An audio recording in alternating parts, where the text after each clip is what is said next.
Hi, class. Welcome to chapters 12 and 13. Chapter 12, we're getting into diversity in organizations. Chapter 13, we'll get into leadership. That's my background, 20 years United States Navy. Let's get into diversity first. Let's find out why it is important to have diversity in organizations. This is Principles of Management, chapter 13. I'm sorry, chapter 12. So, workplace diversity. Identity is important, culture is important, and how people are respected is important in organizations. In this chapter, we're going to talk about diversity, which equals basically identity based in the differences in their identity. It could be the gender, identity. It could be where they're from. It could be, let's say, the culture that they represent. Either way, this is something that has to be identified and supported in an organization to make it diverse, to understand the diversity. Diversity comes in so many different forms. It could be surface. You can see the diversity in company when you walk in, you see the black, the white, and so forth. But some of it is deeper, and some of the diversity is hidden. I worked in a company where I didn't know this young lady was from India. She was our receptionist, and I immediately made the assumption she was from either Iran or somewhere in the Middle East. So those assumptions sometimes hurt relationships when you're just starting to hopefully forge some kind of working relationship. So I made sure that I always try to understand where people are from. Because with her, she had a few holidays that she couldn't do certain things with. Like I asked her one time, would she cut this project up? She was like, that's doing some simple pasting and cutting of something we were doing, some filing. And she goes, if it's a third Tuesday, I can't do that. And I didn't understand that. But that was part of her religion, being a Hindu. So I was like, wow, I need to understand that better so that there doesn't become a situation where she feels awkward. So again, it could be surface, deep, and hidden diversity. And that's important for us to understand that. I think it's important also that some people, they often don't have eye contact. It's not part of their culture. I lived in Japan for 6 years, and it's not a lot of eye contact, but it's a great deal of bowing. And you don't shake hands in Japan. So, diversity in the workplace also means that you're having some cultural competence. You're understanding how people, I'd say, um, how they operate, basically. I took sociology when I was in undergrad, and I loved the concept of sociology. It explains why people do things in a social setting. Super important for people to understand that. Workforce diversity is measured by gender, race, and age, but it also includes attitude and orientation. When we say orientation, we're speaking sexual orientation. We're speaking what the person actually identifies as. That is pretty important in today's workforce because now that we have such acceptance and we have such, let's say, equity within the workplace, we have to respect. I had a student in my class, and I kept working hard to make sure I didn't refer to him as a her. He went by Apollo. And so I immediately kept saying, Kale, Apollo, Apollo, Apollo. And that in my mind creates a guy because this is a woman who now has become a guy in my class. And she just pulled me aside and said, hey, I really need to, let you know that I don't go by a her or a she. I am a he. And I said, oh, I'm so sorry. I said, for now on, I will, make an extra effort to just say your name. And she goes, that's better. So just call me Apollo. All it is taking an extra step, especially if you're a manager, a supervisor, or someone who's expected, to stand up for diversity in the workplace. You first have to be diverse yourself mentally. And you also have to have, let's say, not that deficit thinking that happens when people say, oh, this person like this because of this. There's no reason to rationale when it comes to people appreciating that you respect their orientation. The impact of diversity, it enhances creativity and problem solving. Can you imagine being surrounded by the same people, the same concept, the same hometown, let's say the same race, and you're trying to get creative with some ideas?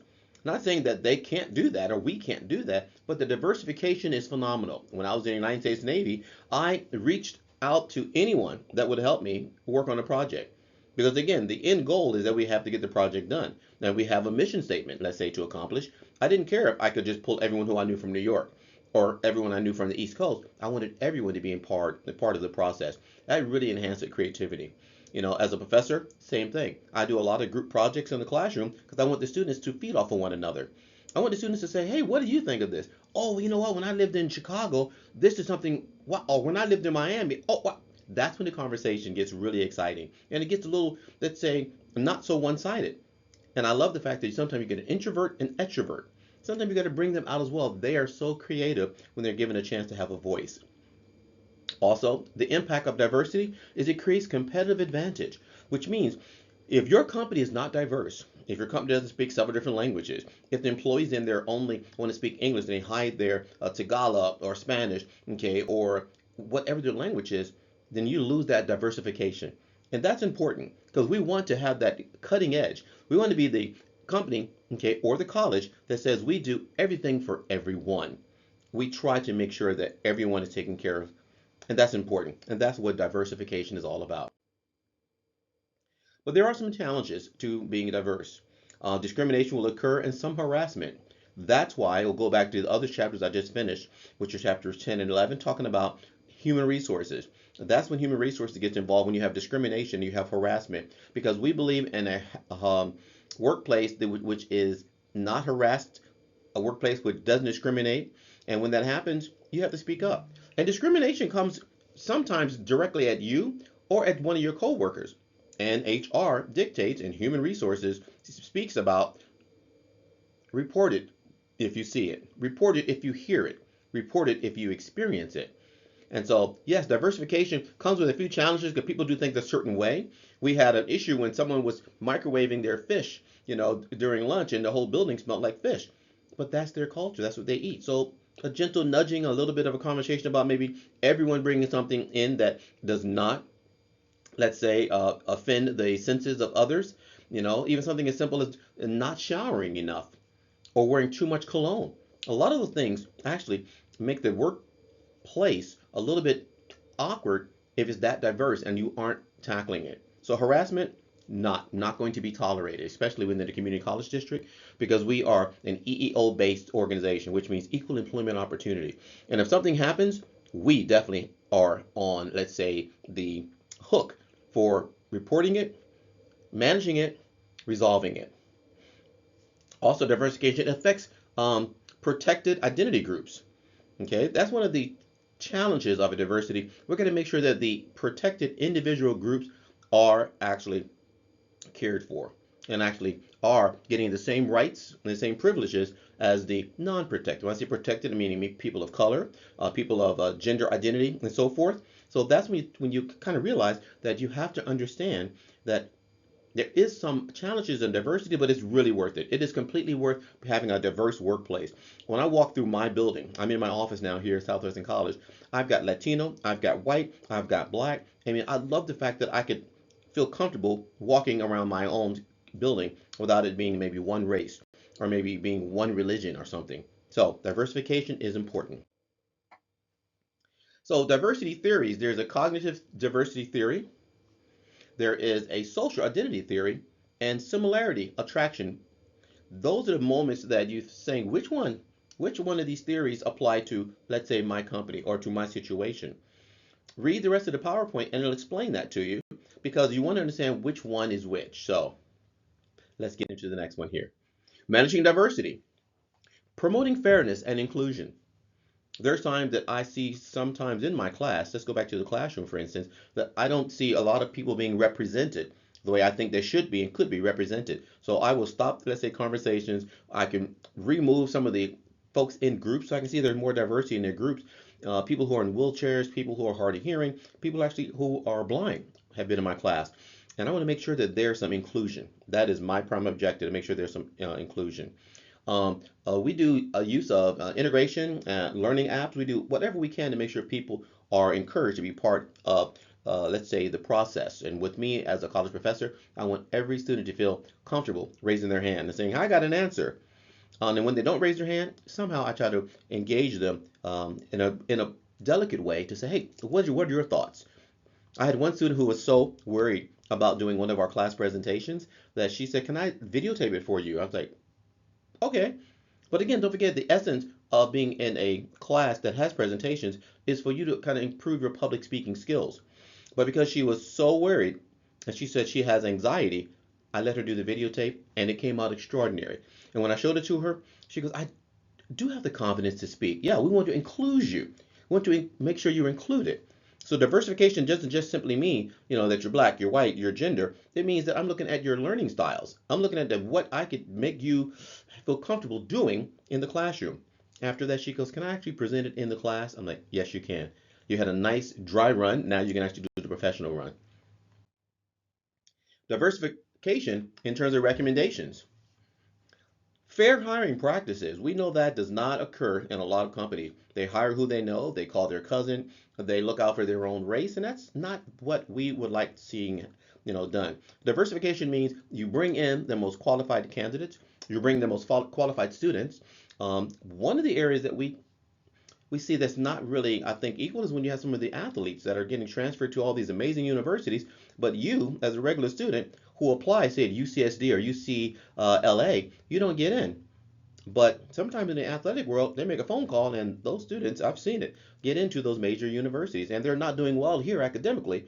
So that's not what we're talking about diversity. We're talking about being equal. Okay. Fair hiring also means fair transferring of students. Encourage open dialogue. In my class, I want to hear. I want to hear what your thoughts are. I want to hear how you feel. And we actually can develop more of a better conversation if I know how to approach you.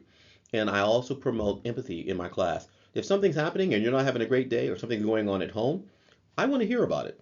And I think that helps me keep the diversification important. So those are some recommendations. Look into fair hire practices if you are an employer. Encourage open dialogue. What do you guys think? Now you got to be careful with that because you're going to get a lot of those, let's say, opinions that maybe aren't tied into either your job or in academia. So you have to kind of control that. And then overall, promote empathy. Let's move into chapter 13. Chapter 13 is again part of my wheelhouse is leadership. I spent 20 years in the United States Navy as a public relations officer, a reporter, a foreign correspondent, and I had a great career. But it was all tied into leadership. So leadership equals directing functions of management, which means we are tasked with saying, here's the mission, here's the goal, here's the task, get it done. And so by seeing all that, I knew that I had to make sure that I had some kind of formal training or some knowledge to lead the troops. So the leadership process it's formal and it's also informal. When I say formal, for me, the leadership process for the military was very formal. There was no left, right. I had to stay in my lane. I had to make sure that everything was done correctly. The informal process, in my opinion, what I've seen comes into play in academia.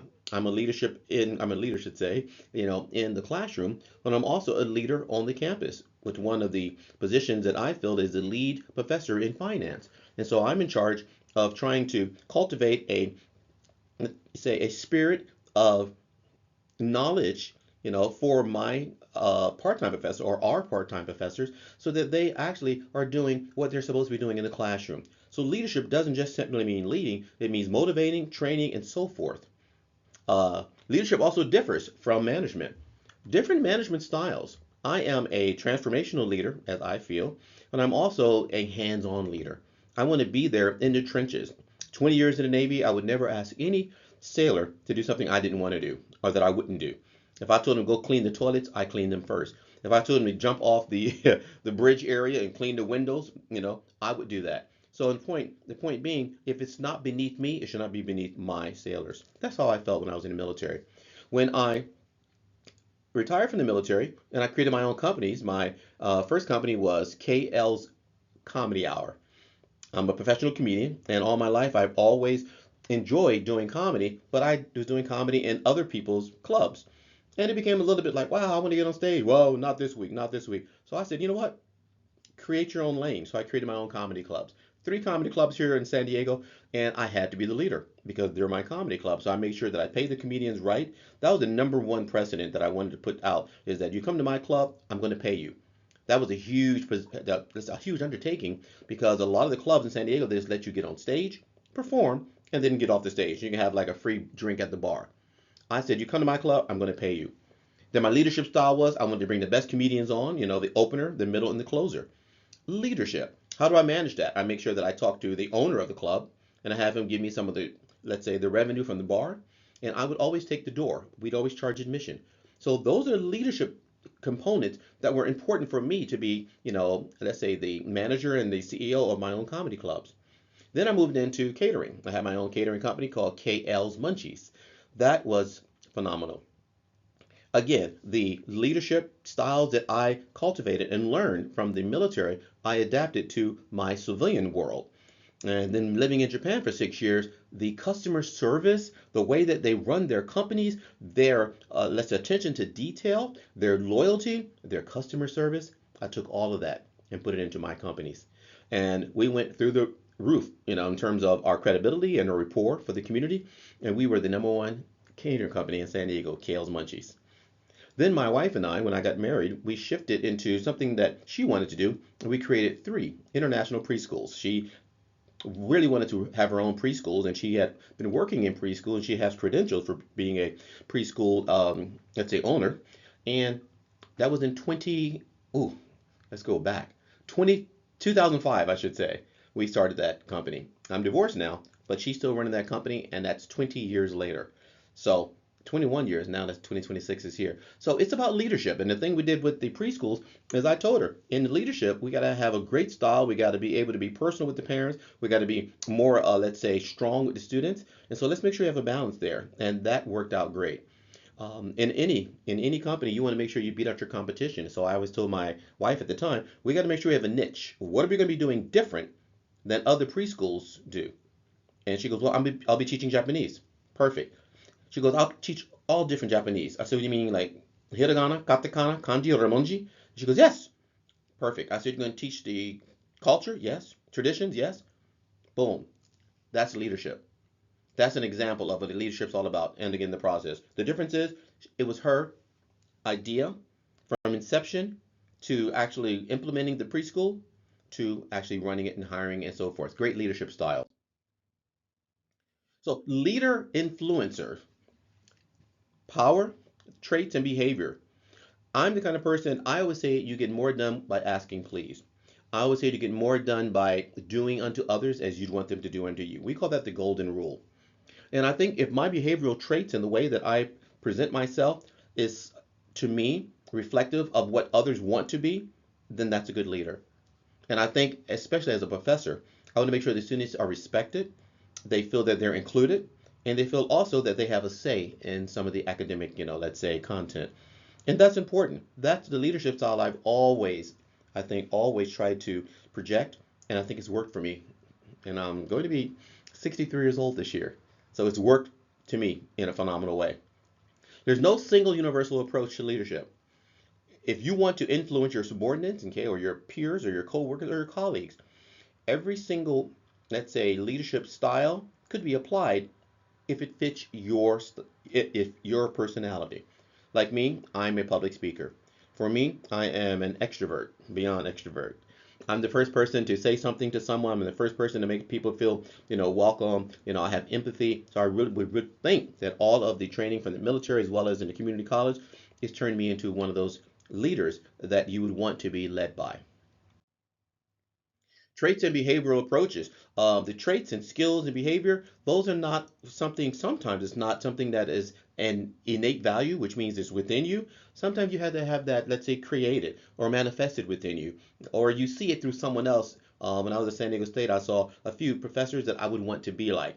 And I emulated them, and I said, I'm going to be like them. The energy, the comedy, but the structure, the rigor. I still want the students to say, wow, you taught me so much, but I laughed all the way from week 1 through week 16. And so then that was some of the traits and the skills and the behavior. And also, in my opinion, your behavioral approaches must fit the situation which it demands. And for me, being a professor, the situation is I have to make sure that the students are comfortable. I have to make sure they realize I'm in charge, and to make sure that they understand that they have let's say, a say in their education. All right, and then of course, no one best style. There's no one best style. There's not one best style that is basically good for every single situation. So situational leadership, especially in the military, you adapt, overcome, and improvise when you run into situations, and that sometimes creates your leadership. It's more of a dictatorial. You're going to be dictating to your troops. You don't have time to negotiate or debate or get their feedback when you're in a situation in the military. But that's not always the case when it comes to life, especially when it comes to not being in the military. And in situational leadership, you have to match leadership again to the actual situation. What I've seen, and I want this to people's attention many times, I'm in a restaurant, say, and the person who's in charge is just running like their head is cut off, or like, they're frantic, and that starts the uproar, the energy for everyone else in that restaurant as far as the employees. And I called, the manager and said, hey, you're okay? Oh man, we're just overwhelmed. And, three people called out, and oh my God, we don't have enough, meat in the back to make the carne asadas. And I'm like, bro, take a breather, okay? There's something that I think is important is when the leader is out of control, looking out of control, acting out of control, it's going to dictate how the restaurant is run for the rest of the evening. When I told him that, he's like, yeah, I said, so hide it if you can. Get inside and go, whatever you need to do, but you need to not look like you're out of control.